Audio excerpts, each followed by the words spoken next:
بسم الله الحمد لله السلام عليكم ورحمة الله كلن كينن أونلاين كاهي وحن ربنا هدول يراهدو إن كل وذاكنو بلابشة برنامج كينا فصلة aan rabno inaan maadooyin kala duwan ku bixino balse qaybtan ugu horeysa aan rabno inaan ku qaada dhigno luqadda Ingiriiska.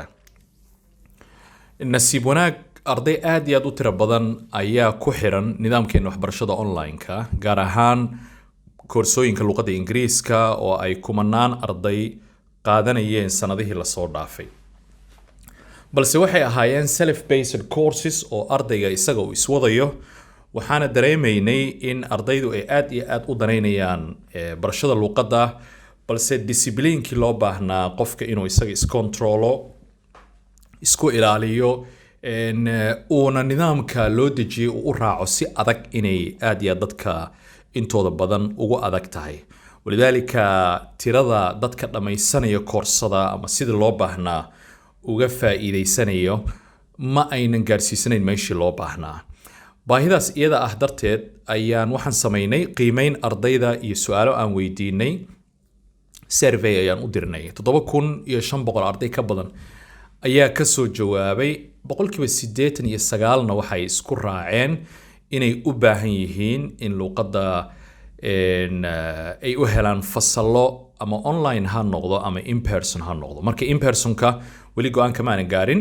balse qaybta online-ka ayaan go'aansanay inaan bilaawno fasallo si toos ah u baxaya ka kooban koorsooyinkii online-ka lagu bixinayay fasallo toos u baxaya isla xisaabtan iyadoo xoogga la saarayo qaybaha la yiraahdo communicative competency-ga marka barnaamijkeenan C programka waxaan ka soo gaabinay Certificate of English Excellence waa barnaamij ka kooban qaybo kala duwan oo isugu jira fasallo toos loo xaadirayo oo qaab online ah dabcan meel alla meeshii aad joogtid ayaad ku qaadan kartaa oo kuma xirna hadba Soomaaliya inaad joogtid ama goob gaar aad joogtid kaliya waxaad u baahan tahay waqti iyo commitment inaad heshid barnaamijkaas ayaan rabnaa marka faalla ku saabsan waxa uu ka kooban yahay iyo arrimo noocaas inaan guda galno insha Allah laba qaybood ayaa noogu muhiimsan oo ah barnaamijka waxa uu ku saabsan yahay inaad wax ka ogaatid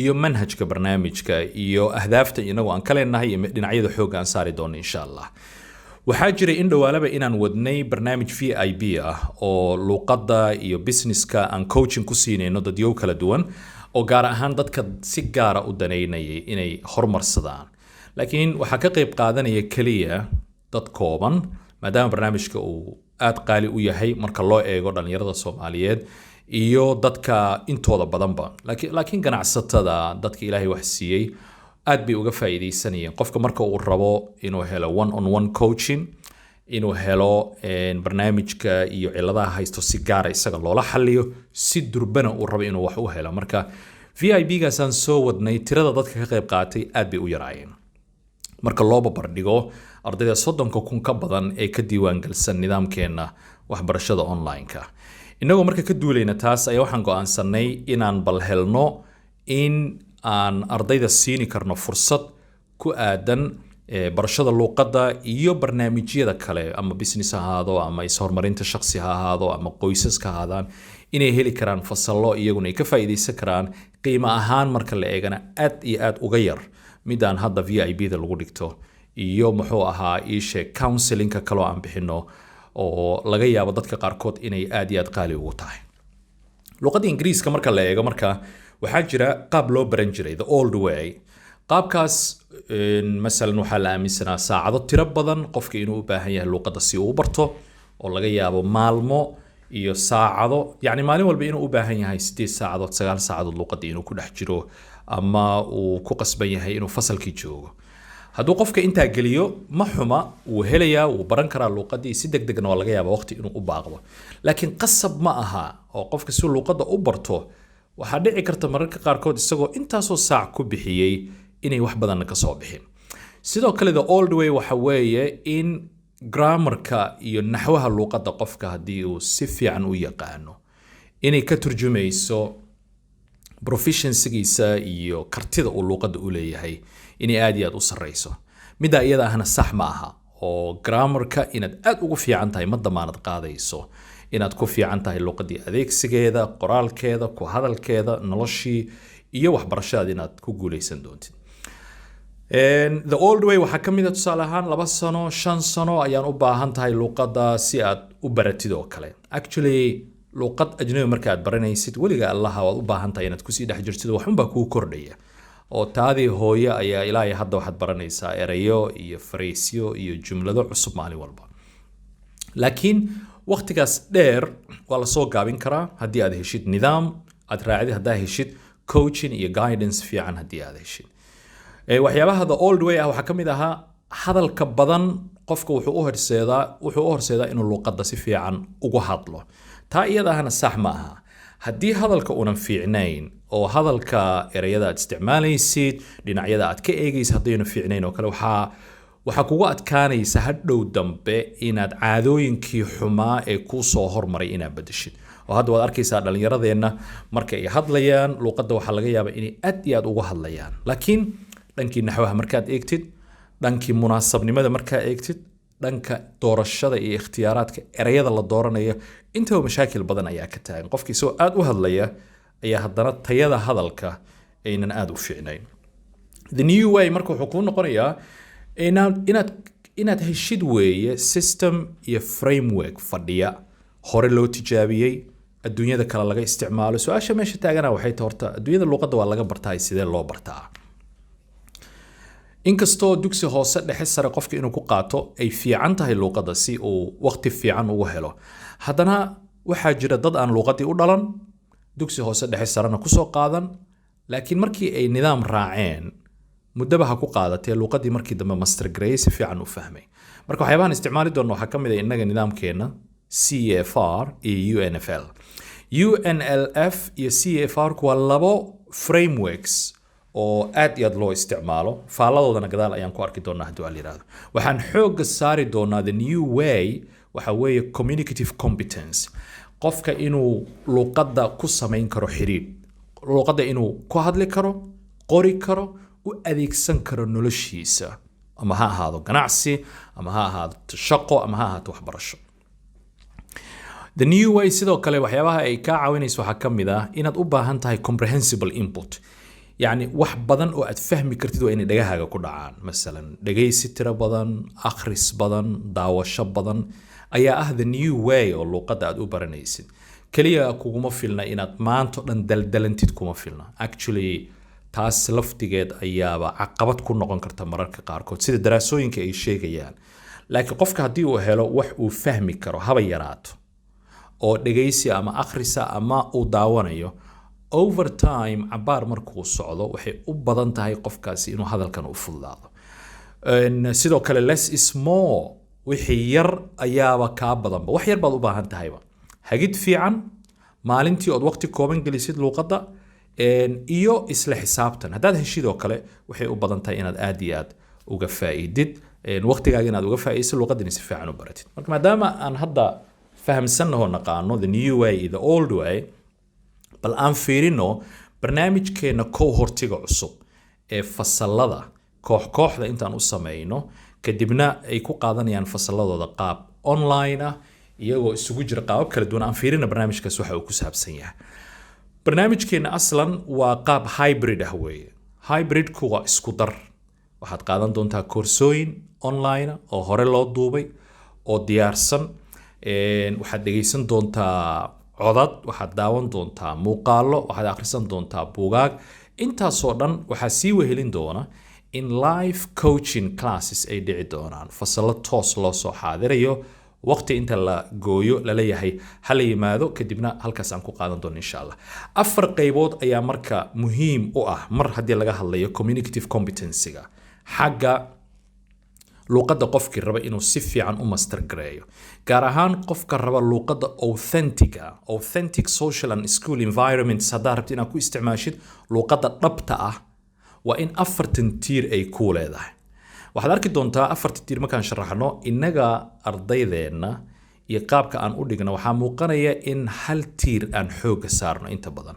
that's why ay luqadeenu u tahay mid qabyo ah. That's why aan ula qabsan laanahay bulshada caalamka tusaale ahaan marka lala hadlayo ama aan wax u qorayno kale waxaad dareemaysaa in disconnect uu meeshaas jiro, iyadoo qofka kan laga yaabo luqadda inuu sanado ku jiray oo aad iyo aad waqti badan ugu soo bixiyay. So qaybta koowaad waxa weeye linguistic competence, qofka inuu luqadda ku fiican yahay toolska kala duwan ee luqadda ay leedahay, sida masalan grammarka oo kale inuu si fiican u yaqaano, hadalkiisa iyo qoraalkiisuna marka uu communication ku sameynayo haddii hoos loo eego in grammatical errors aan laga helaynin, qaladaad xagga naxwihi ah aan laga helin. Waa midda koowaad. Tiirkaas marka waa tiirka innaga Soomaali haddaan nahay aan aad ka xooga u saarno oo aadka loogu fiican yahay, buugaag kala duwan laga qaato, sanado lagu mashquulsan yahay. Actually waagi aniga aan luqadda dhigi jirnay baran jirnay waxay ahaan jirtay grammarka in lagu mashquulsanaado muddo 2 sano ku dhawaada oo maalin walba grammar cusub oo hor leh la qaato. tiirka labaad waxa weeye strategic competence, qofka inuu karti u leeyahay xagga istaraatiijiyada, inuu fiirin karo luqadda micnaha erayada uu isticmaalayo ay gudbinayaan, muxuu ka damacsan yahay. Okay, environmentiga iyo jawiga aad ku jirtid mar waliba waxa uu dalbanayaa ilaalin gaar ah, marka inuu u fiirsado haddii uu masalan shir ku jiro madaxeed, hadduu qoyskiisa ku jiro, haddii fasalkiisa uu ku jiro, haddii suuqa uu joogo, intaba wuxuu u baahan yahay luqad uu adeegsanaya strategically inuu intuu uga fikiro isticmaalo erayo appropriate ah, munaasab ku ah, erayo masalan jumlado laga yaabo inay meelaha qaarkood ammaan ku yihiin baa suuragala meelaha qaarkood inayna munaasab ku ahayn. Marka qaab strategy qofka inuu u fikiri karo isagoo luqadda isticmaalaya. qaybta saddexaad waxa weeye social linguistic competence, qofka inuu bulshada marka uu la xiriirayo oo ayna noqonin kaliya erayada inuu iska isticmaalo, laakiin bulshadaas uu erayadaas u eego. Erayada qaarkood waxa laga yaabaa inay aflagaada muujinayaan, weeraha qaarkood iyo fariisada qaarkood waxa laga yaabaa attitude-ka iyo fikrad qaldan inay adiga ka bixinayaan. Gaar ahaan mawaadiicda qaarkood marka laga hadlayo waxa suuragala iyo dadka qaarkood oo la hadlaysid xiriirada aad la leedahay luqadaadii controlayaan. Marka aad la hadlaysid ninka booska ku ah waxa weeye waxa laga rabaa sociolinguistically inaad u fikirtid munaasab waxaan ku hadashid. Laakiin marka colleague qof ku ah ama saaxiibka aad la hadlaysid sidoo kale haddana waxa la rabaa again sociolinguistically inaad u fikirtid waxyaabo banaana jira iyo waxyaabo aan banaanayn.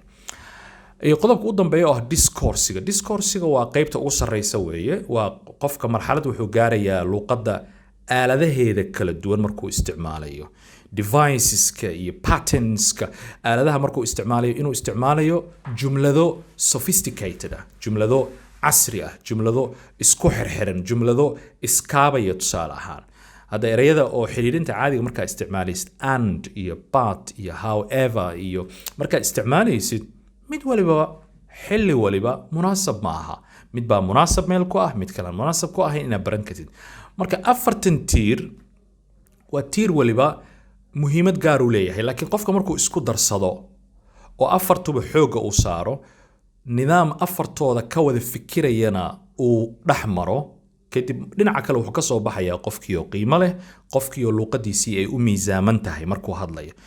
eraya badnaanin hadduu doono, muxuu ahaa jumladaha uu isticmaalayo aad yeenan u sareynin, laakiin marka uu hadlayo waa qof mudan in la dhageysto, message-kii uu rabana uu gudbin karaa markaas maadaama waxa uu sheegayo la fahmayo. Programkeena markii structure-kiisa haddaad fiirisid wuxuu ka kooban yahay 5 main components, 5 qaybood oo waaweyn ayuu ka kooban yahay. Waxa uu ka kooban yahay duruus ay ardaydu qaadan doonaan ka hor intaanan class-ka la imaanin. Waa cashiro duuban, waa koorsooyin loo fasixi doona ardayda iska diiwaan geliya heerkaas si ay u soo qaataan darsigaas. Componentiga labaad lesson highlights way. Macalinka ayaa wuxuu soo diyaarin doonaa haddii la yiraahdo cashirka maanta baxaya qodobada ugu doorka roon, iyadoo xoogga la saaraya mar waliba ardayda inay chance u helaan wixii ay soo akhristeen, soo daawadeen, soo dhageysteen, inay comments kala duwan bixin karaan, waqti fiican ay u heli karaan one on one muxuu ahaa conversationka. qodobka saddexaad ee barnaamijku uu leeyahay waxa weeye lesson activities, cashir kasta inuu leeyahay shaqo la qabanayo. ardaydu waxay sameynayaan role play waxa la yiraahdo, door ayay dheelayaan, waxay iska dhigayaan tusaale ahaan askari inuu iska dhigo, wuxuu iska dhigayaa inuu maqaayad wax ka dalbanayo, wuxuu iska dhigayaa inuu dad marti soorayo, email buu dirayaa isagoo qof marti qaadaya, saasoo kale. mar waliba in marxalad hor le inta la geliyo si qofkaasi kabaha marka loo geliyo uu dareemi karo waxa uu qaldayo iyo waxa uu saxayo. iyo qodobka afraad oo lesson questions ah, in ardayga uu helo chance macalinka su'aalo inuu weydiin karo, jawaabana lagu siin karo. iyo ugu dambeyntii oo home assignments, inta ardaydu ay maqan yihiin oo shaqooyinkooda iyo waxooda ay ku jiraan, in shaqo gurina loo diro, halkaasna ay kusoo qabsadaan waxyaabo tiro badan oo loo baahan yahay qofkii xaafadda markuu joogo ama xafiiskiisa markuu joogo in saacado dheeri ah luuqadda inuu geliyo inay muhiim tahay. waxaana loo diri doonaa assignments noocaas oo kale ah. waxaan rabaa markaad inaan fiirino syllabus noocee ah ayaa laga yaabaa in aan inagu isticmaalno. waa isweydiinaysaa su-aashaas, talow barnaamijkan sidan u qurux badan manhajkiisa muxuu yahay? actually anagu buug gaara oo lagu xiran yaho laleeyahay buug hebel soo gado ama buuggaas laga bilaabo ilaa buuggaa la geeyo ma aha qaabka aan rabno inaan wax u dhigno. taana hore loo soo tijaabiyey, qofka inuu buugaag dhammeeyo micnaheeda ma aha luuqadda inuu yaqaano. waana soo aragnay, maybe inaa hore adiguna soo aragtay. muhiimadda waxaa ah inaan inagu helno framework inaan isticmaalno iyo system gaara oo hore loo dhaqangeliyey, kadibna guidelineka systemkaas uu bixinayo, meelaha xoogga uu saarayo, inaan ka diyaarino duruus ka imaan karta 10 buug 20 buug oo kala duwan. for example waxaan isticmaali doonaa manhajka la yiraahdo framework la yiraahdo CEFR oo ah Common European Framework of Reference for Language oo 6 level ka kooban.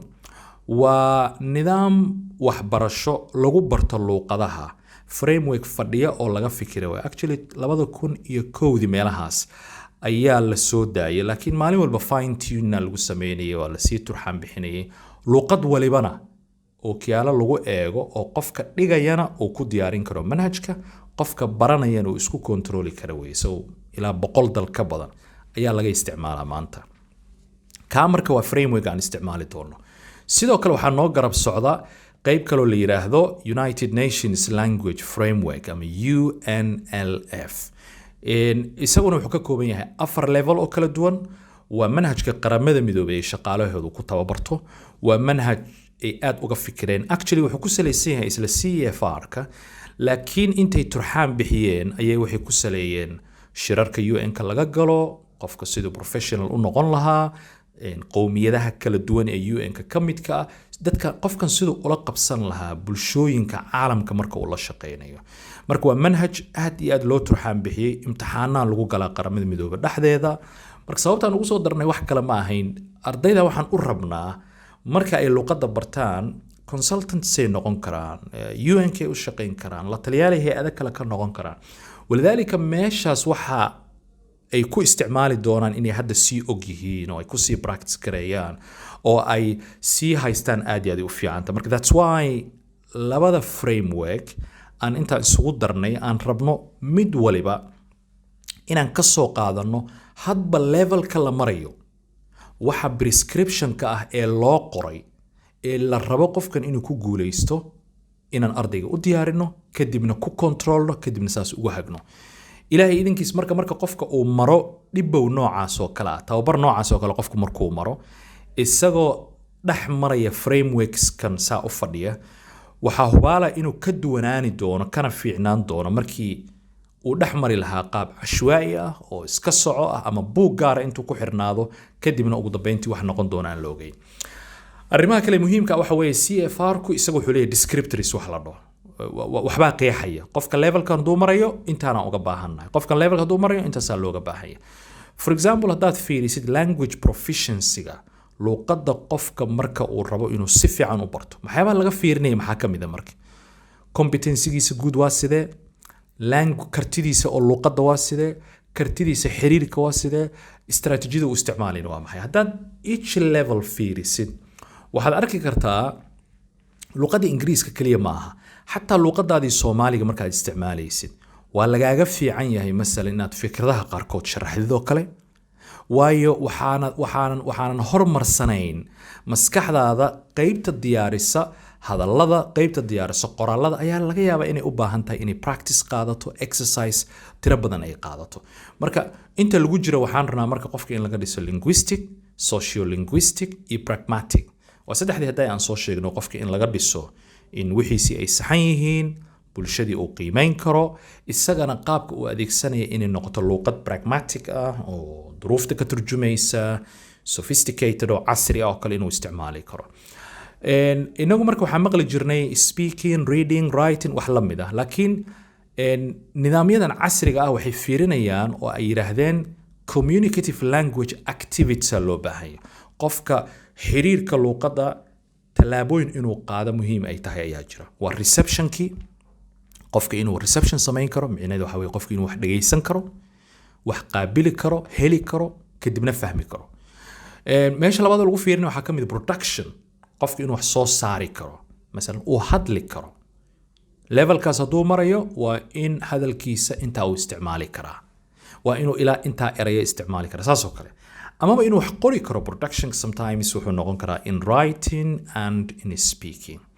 iyo interaction, qofka isagaa mar hadli kara, laakiin another level oo kasii shisheeya waxa weeye interaction inuu samayn karo, dad inuu la falgeli karo, dhagaysan karo, waaqic fiirin karo, duruufaha kala duwan qiimeyn karo, qofka kasoo horjeeda uu siini karo xilligii uu hadlayay oo wixii aynan isdhexgelin. iyo qaybta u dambayso ah mediation. mediationku marka qofka waa for example luuqadiisii hooyo kale inuu intuu wax ku dhagaysto kadibna intuu soo qaado luuqadii uu bartay uu ku turjumi karo iyadoo message-kii luuqadii hore lagu sheegay una waxba ka dhuminaynin. just qasab maaha erey inuu turjumo, laakiin ujeedadii message-kaas inuunan dhumin ayaa loo baahan yahay. marka waa level iyo activity loo baahan yahay qofka inuu sameeyo. ugu dambeyntii istaraatiijiyada qofka uu adeegsanayo hore aan uga soo hadalnay. good. hadda waxaan rabnaa inaan fiirino marka nidaamkan CFR-ku wuxuu leeyahay global scale waxa la dhaho. global scale-ku waa cabir lagu cabirayo qofka hadba heerka uu joogo.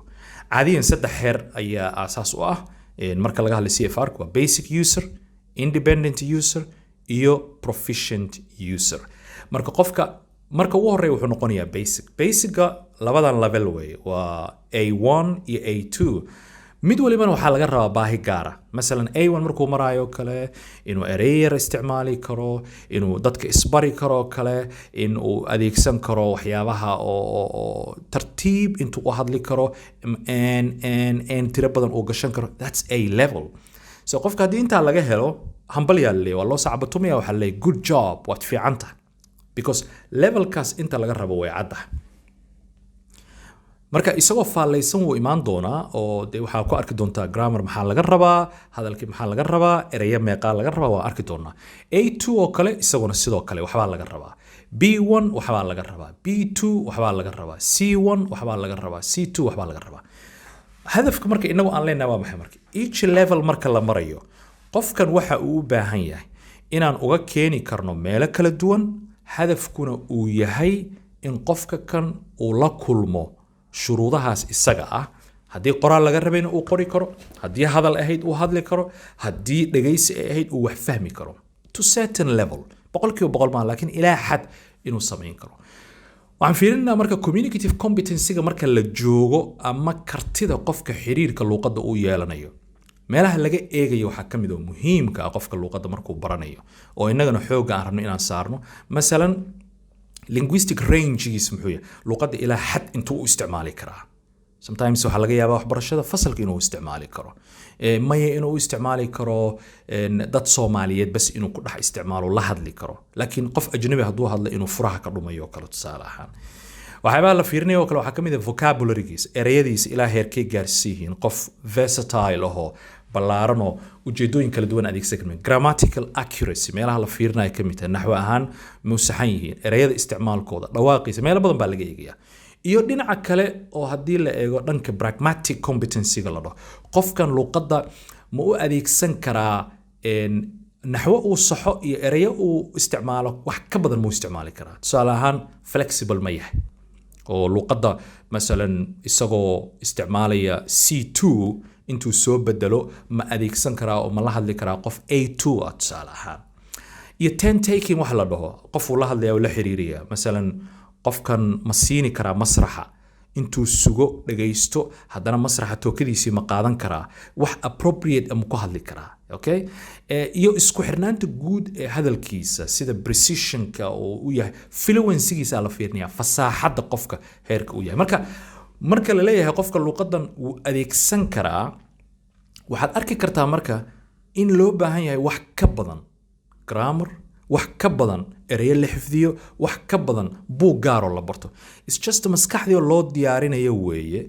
inay another level ay gasho oo mastery looga baahanyo waxaan inay itqaaniso oo ay nidaamiso of course waqti u baahan yahay arrimaha noocaas oo kale ah laakiin sidoo kale wuxuu u baahan yahay hagid iyo manhaj iyo nidaam midba midka ka dambeeyo uu ku sii tiirsan yahay marka haddaan eegtidoo kale saacadaha ayaga recommended ka oo ay ku talinayaan level waliba waxaa cad tirada saacadaha loo baahan yahay laakiin saacadahan si qalada loo fahmaa inta badan oo qofku wuxuu leeyahay tusaale ahaan A1 90 ilaa 100 saacadood hadii loo baahan yahay 100 saacadood wayba yar tahay be qol baan isku soo xiriyaa 100 saacadood aan dhamaysanaya ama 200 saacadood baa loo baahan yahay A2 ilaa iyo C2 oo looga baahan yahay 1000 ilaa 1200 saacadood actually saacadahan waxa muhiimka waxa weeye waa saacado guided learning hours saacado waxbarasho oo lagu hagayo way waad coach haysatid oo macallin haysatid oo lagula fadhiisanayo ama lagula shaqeynayo si fog iyo si la is hor fadhiyo intuba way noqon kartaa qoraalkaaga la controlaya ereyadaada la controlaya waxa la controlaya muxuu ahaa isha levelka aad joogtid waxa loo baahnaa oo kale waxa la controlaya social linguistic dhinaca ka tahay pragmatic ma tahay yani 500 saacadood oo iska qaada ama aha waa waxyaabo loo baahan yahay in la controlkaasana runtii qofka waxa u horseedaya sababtoo waad fahmi kartaa ninkii kutuba soo barto diinta soo barto tusaale ahaan sheekh la'aan oo kutubada isaga iska akhrista waa laga yaabaa wax badan inuu fahmo laakiin haddana waxa laga yaabaa inay ka hoos baxdo waxyaabo base oo aasaasa markaas qaladaad laga yaabo dilaa inuu galo mararka qaarkood sidaan hore u soo sheegnay inaga modelka aan isticmaali rabno waa model oo hybrid oo isku jira oo isugu jira koorsooyin oo isugu jira waxyaabo kala duwan waxaan ugu talagalnay inaan ku tijaabino haddii la helo arday aad u dadaalaysa oo systemka iyo nidaamka aan iyo hagitaanka aan inaga ugu talagalnay ee aan siinayno si adag u raacayo each level waxaan ugu talagalnay 4 months 4 bilood in hadduu alla yiraahdo wax badan looga keeni karo laakiin 4 bilood waxaa hoos yaala mas'uuliyado aad iyo aad u badan ayaa ardayga dhinaciisa fuulaya 60% boqolkiiba 60 mas'uuliyadda waxaan rabnaa ardayga inuu qaado isagaa wax dhageysanaya isagaa hadlaya isagaa akhrisanaya isagaa qoraya because push up cid ku samaynaysa ma laha cid ku aadaysa gymka ma laha cid ku cunaysa cunto nafaqo leh ma jirto adigoo caafimaadkaada ku xisaabtamaya sidoo kale haddaad rabtid luqadda inaad baratid waa lagu hagi karaa waa lagu caawin karaa laakiin cid ku qabanaysa ma jirto so you need to do your reps adaa samaysanaya 40% in coachka ku caawinaya ayaan ugu talagalnay waxyaabaha marka ardayga uu ka faa'iideeyo modelkan oo hybridka oo ka duwankii fasalada iskuulaadka jaamacadaha lagu dhigayo waxa kamid laba session aan ugu talagalnay usbuuc walba horta qofku inuu qaato iyadoo niyadda lagu hayo arday kale wax kala baranaya iyadoo niyadda lagu hayo qof shaqaale iyadoo niyadda lagu hayo maamo gurigeedii joogta iyo wixii la midka so labadaas session kasta inuu ka koobnaado 60 daqiiqo hadduu la yiraahdo iyadoo la waafajinayo dhammaan wixii aan hore u soo sheegnay su'aalihii la isweydiinayo macalinka cashirkii uu qaadanayo laakiin waxa ka horeeya kulankaas duruustii inaad soo qaadatay muuqaaladii soo daabatay exercisedii ka soo shaqaysay iyo wixii la midka sidoo kale ardayga wuxuu heli doonaa hadduu la yiraahdo online courses loo fasixi doonaa oo gaar ah oo hadba levelka isaga quseeya online course-kaas masalan A2 hadduu joogo waxaa loo furi doonaa A2 oo qaybiya hadalka iyo A2 oo grammarki iyadoo uu helayo buugaag PDF-ya oo kadibna uu daawan karo akhrisan karo dhageysan karo sidoo kale wuxuu heli doonaa exercise iyo quizzes online oo laga yaabo qaarkood jawaabahooda inuu durbe helo qaarkoodna laga yaabo inuu intuu soo gudbiyo laga saxo kadibna kulanka marka la isugu yimaado fasalka la soo galo halkaas lagu fahamsiiyo wixii ka qaldanaa. Private community heli doona bulsho gaar ah, okay? Group gaar ah la samayn doona dad yaroo isku danleey ah weeye. A2 waa tusaale ahaan way sheekaysanayaan, problemskay wadaagayaan, xog gaar ah la siin doonaa, resource gaar ah loo soo bandhigi doonaa. Private community gaasna wuu ku biiri doonaa. waxaa sidoo kale jiri doona office hours waxaan u bixinay oo ah saacado xafiiska lagu qaadanayo. saacadahan xafiiska lama imaanayo dabcan waad fahmi kartaa, laakiin waa maalin aan u gooynay ardayda inay soo wici karaan telefoonka WhatsApp-ka tusaale ahaan, ama haddii gudaha joogaan dalka ay toos ula soo hadli karaan, kadibna ay noo dhaafi karaan ama aan uga jawaabi karno si toosa su'aalihii ay qabaan. Problemkaas ay haysta halkan maxaan ka sameeyaa saamahay macallinkay toos ula hadli karaan, ula xiriiri karaan, iyo teamka oo muxuu ahaa macadka Somvato inay heli karaan. Coachka inay toos ula hadli karaan waa suuragal, iyo inay su'aalahooda dhaafaan kadibna looga jawaabo. waxyaabaha heli doona waxaa ka mid ah diagnostic tests, inay imtixaano in laga qaadi doono ka hor intuu barnaamijka la gelin, barnaamijka intuu socdo, iyo gabagabada markuu maray. The point in wax kale ma aha qofka inuu isla socdo, is ogaado weeye. Curriculumka iyo manhajka uu qaadanayo waa manhaj customized ah. Manhaj book hebel soo gado, book hebel keensi, iyo taas ma aha. Manhaj loogu talagalay inuu xoog saaro communicative competence, kartida hadalka iyo qoraalka, qofka inuu luqadan xiriir ku samayn karo ayan kaana. Meel alla meeshii nala gasho taa waa laga soo bixinayaa, waa ka dabagalaynaa, waana laga shaqaynayaa hadduu alla yiraahdo. Waa markaas wuxuu noqonayaa manhaj aanan ku xirnayn buug gaar ah ama falsafad gaar ah. sidoo kale ardaydu waxay heli doonaan contents iyo qoraallo, maqal, applicationo, videoyaal, buugaag oo laakiin curated ah. Curated macnaheedu waxa weeye loo soo ururiyey, loo soo xulay.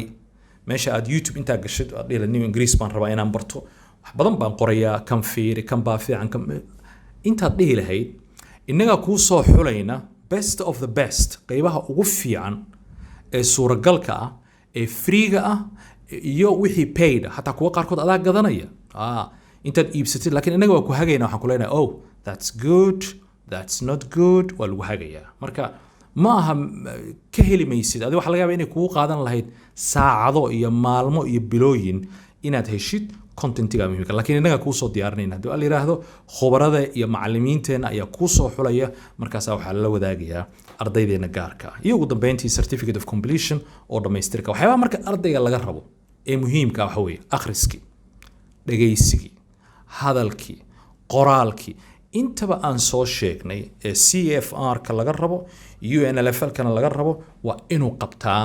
That's why aan u dhahaynay 60% shaqada waxaa qabanaya ardayga. ma jiri doono qof intuu iska diiwaan geliyo barnaamijka loo damaanad qaadi doono luqadda inuu baran doono. heshiiskeena ka mid tahay marka horena loo sheegayaa diyaar ma u tahay inaad gelisid timeka iyo energyga iyo commitmentiga loo baahan yahay. Let's go then. kadibna natawakal cala Allah, waxna naga halaabi maayaan insha Allah. dhanka erayada markaad fiirisid iyo vocabulary-ga, waxa laga yaabaa ardayda qaarkood dhowr jeerna waa arkay ay ku leeyihiin ustaad grammarka muhiim. Grammarka muhiim weeye, laakiin grammarku muhiimadiisu waxay ku xiran tahay ma adeegsan kartaa, ma haysataa wax aad saxdid, mise waxaad rabtaa inaad qaacidooyin xifdisid. haddii ujeedada qaacidooyin ay tahay waa fashil, mana aha waxaan ku talinayno. laakiin the good news waxa weeye programkeena level waliba oo la marayo waxaa jiri doona heer erayo ay tahay inaad baratid iyo heer grammar ay tahay inaad master garay si fiican u baratid, laga bilaabo A1 ila C2. For example, haddii A1 beginner aad tahay oo kale 700 erayaa recommended ah inaad taqaanid, 100 saacadood ku dhawaadna aad si fiican wax u baran kartid oo aad ku mashquushid. A2 sidoo kale 1500, B1 2500, B2 4000, C1 8000, C2 1600 eray. arrimahan markaad arkaysid 1600 eray iyo 700 eray 800 eray inaad taqaanid waa sida fiican, laakiin haddaad taqaanid half ka mid ah balse aad adeegsan kartid, noloshaada ku dabaqan kartid, waxbarashadaada u adeegsan kartid, su'aalo ku weydiin kartid, congratulations, hambalyo, waxba kaama halaysno, boom, waad ka fiican tahay midka xifdisan grammarka oo dhan mid ka xifdisan dictionary-ga ereyada ku jira oo dhan. That's why bilowgii aan u niri ujeedadu waxa weeye communicative competence, kartida qofka xiriirka uu leeyahay. wax ma ku xiriiri kartaa, ma ku baran kartaa, ma isticmaali kartaa, taa weeye midda muhiimka ah. qaybta grammarka oo kale marka la fiiriyo, each level waxaa jira grammar maado structure la rabo inaad baratid oo muhiima. tusaale ahaan hadda koorsadeena grammarka ee online-ka haddaad fiirisidoo kale A1 grammar, nounisaa ku jira, pronouns iyo verbs waxbaad ka baranaysaa, active and passive voice waxbaad ka baranaysaa, adverbs waxbaad ka baranaysaa, tenses-kuna waxaad ka baranaysaa qaybo ka mid ah. layskama diyaarin marka inta la iska soo qabtay lama dhihin niyo maxaan dhignaa, noun aan dhigno, pronoun aan dhigno. No, that level muxuu u baahan yahay qofka inuu barto weeye. That's why marka barashada luqadda cilmi weeye, sida hadda kuu muuqanaysa. waxaad fahmaysaa mar ka dambeeya marka wuxuu inaynan ahayn kuday. macallimiinta waxyaabaha aadka ugala taliya waxaa ka mid ah, fiiri adigu wax aad u tiro badan aad taqaanaa, good, congratulations, laakiin ardaygan aad baraysid ma ku hagi kartaa hadba levelka uu joogo si tartiiba inuu u koro. haddaad u horseedi kartid, good. haddaad laakiin u horseedi karin, inta adigu aad taqaanid waxba kama faa'iidayo. waana meesha ugu badan ee disconnectiga uu ka yimaado macallimiinta iyo iskuulaadka iyo jaamacadaha iyo levelskaas kala duwan iyo baahiyooyinka ardaygan inta badan laguma saleeyo. waxaa marka jiri doona haddii la yidhaahdo waxa la yidhaahdo assessment grid, qiimeyn. haddii la isqiimeynayo already waa la isu sheegay, waxaan inaga samaynayna maaha. CFR culumadii dejisay ayaa waxay yidhaahdeen waxaa qasaba inuu jiro qaab qofka uu isu qiimeeya isaga ama loo qiimeeya. For example, qaybta receptionka ee qofka inuu wax dhagaysan karo ama uu oral comprehension samayn karo, each level marka uu joogo waa inuu isticmaali karaa wax gaara. For example, A1 hadduu yahay waa inuu dhihi karaa waan fahmi karaa ereyada aasaasiga ah iyo jumladaha yaryar ee nafteyda iyo qoyskeyga quseeya. inta hadduu fahmi karo, good, wuu fiican yahay. A2 oo kale waan fahmi karaa ereyada inta badan la isticmaalo ee la xiriira waxyaabaha aniga inta badan aan jeclahay, qoyskeyga, dukaanka, meesha aan ku noolahay wixii la midka ah. B1 sidoo kale waxbaa laga rabaa, B2 waxbaa laga rabaa. kulligood I can understand way, laakiin marwa mar ka dambaysa levelka kor u sii kacaya, ugu dambeyntii ilaa qofka idaacadaha hadduu dhagaysto, haddii waraysi uu dhagaysto, wax kasta uu fahmayo, isaguna aynan ku adkayn inuu feedback ka bixiyo arrimaha noocaas oo kale ah. waxaa suuragal ah ardayda intooda badan inay isweydiinayaan warheedhe waxaan la sheegayo aaway imtixaanaadkii adduunyada luqadda loo geli jiray, TOEFL iyo IELTS iyo Cambridge exam iyo imtixaanaadkii aaway. imtixaanaadkaas meeshooday jiraan, laakiin badanaa imtixaankaas dad galay oo helay buundooyinka u sarreeya misna luqadda aan isa saari karin, ku qaraaban karin, wax ku qori karin intooda badan. laakiin imtixaankii wuxuu u diyaariyey si oo religiously ah, sida iyadoo cibaado ay taho kale ayuu u diyaariyey. annagu hadafkeena kaas ma aha. haddii ujeedadaadu ay tahay imtixaan gaar inaad gashid, please imtixaankaas raadso, contentigiisii internetka ka diyaari ama qolo gaara u tag, halkaas ku baro. annaga waxaan rabnaa waxa weeye luuqadda ma adeegsan kartaa, luuqadda ma isticmaali kartaa noloshaada. good news aan ku hayaa, laakiin adigoo tii hore soo cover gareeyo luuqadaadii u adeegsan kara noloshaada ayaa CFR-ka waxaa loo naqshadeeyey inuu ku horseedo imtixaanaadka kale inaad geli kartid. TOEFL baad geli kartaa, IELTS baad geli kartaa, Cambridge baad geli kartaa. waxay kaaga baahan yihiin kaliya inaad fahamtid nidaamka imtixaanka uu u qoran yahay markaas. maybe inaad bisho 20 beri inaad inta hoos u fiirisid qaabkii su'aalaha loo weydiinaya ardayga, wax ka ogaatid kadibna aad ku qaadatid. ama waxa suuragal ah imtixaanaadka freega ah ee mock exams ka yiraahdo, imtixaan u ekowga intaad gashid 2 jeer 3 jeerna ku dhacdid kadibna khalaas u fariisatid. laakiin faa'iidada aad qabtid waa maxay?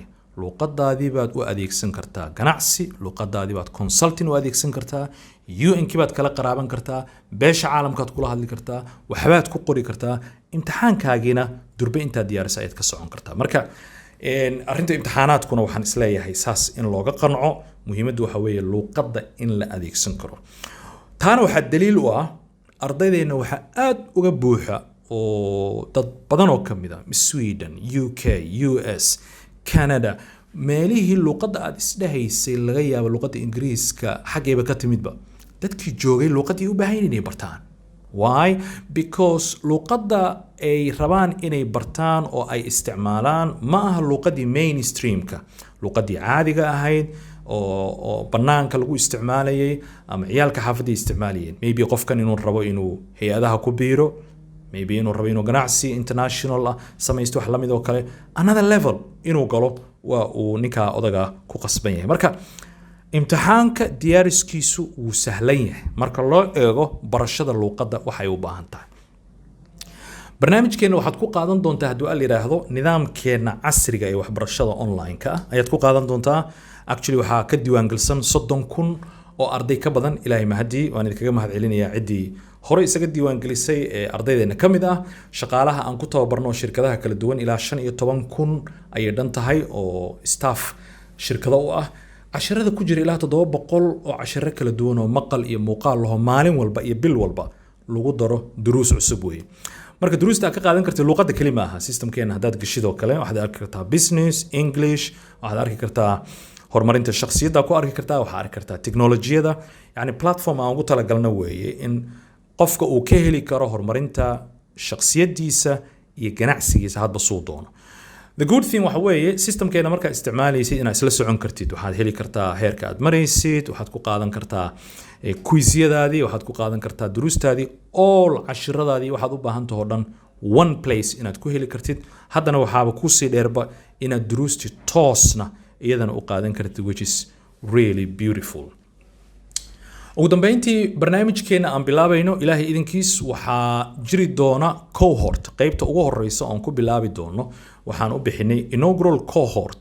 waa cohort ama fasalka caleema saarka. fasalkan si gaar ayaan rabnaa inaan ugu caleema saarno barnaamijka bilaabatiisa. waxaan siini doonaa waxyaabo aad iyo aad u fara badan oo ay uga duwan yihiin dadka kale hadduu al yiraahdo. December 07 ayaan rabnaa in aan fasalka bilaabno. levelka aan ku bilaabi rabnana waa A2. waxaa suuragal marka inaad isleedahay anigu nin saraan ahay, C2 aan ahay, waxaan ahay B1, B2, maxaan ku falayaa? waad mahadsan tahay hambalyo haddaad meelahaas joogtid, laakiin midda aan hubnaa waxay tahay in luqaddu ay ku fiican tahay in si nidaamsan qofka uu hoos uga dhismo. wataan haddaa idiin soo sheegay waxaa suuragal qof meel sare jooga laakiin haddana ay ka maqan yihiin waxyaabo yaroo basics ah oo markaad hoos iska soo dhistid oo aad qaadatid manhaj iyo nidaam isku xiran oo marba mid horseedaya aad bay uga fiican tahay markii marba aad qayb ka qaadatay halkaasna ka baratay. waxaad eegi kartaa website-keena insha Allah somvato.edu.so ama somvato.com, labadaba waad isticmaali kartaa. hadduu alla yiraahdo sidoo kale WhatsApp-ka kaaga muuqda shaashada ayaad la soo xiriiri kartaa si wixii su'aalo ah waxyaabaha isbedelka yimid kulli halkaas aad kala socotid insha Allah. guul badan baa idin rajeynayaa. Ilaahay subxaanahu wa ta'aala waxaan ka baryaa in uu dhammaan dhalinyarada iyo inta kale ee Soomaaliyeedba u fududeeyo safarkooda waxbarashada guud ahaan, gaar ahaan luqadda Ingiriiska oo runtii culays aad iyo aad u tiro badan ku haysa in badan. Assalaamu calaykum.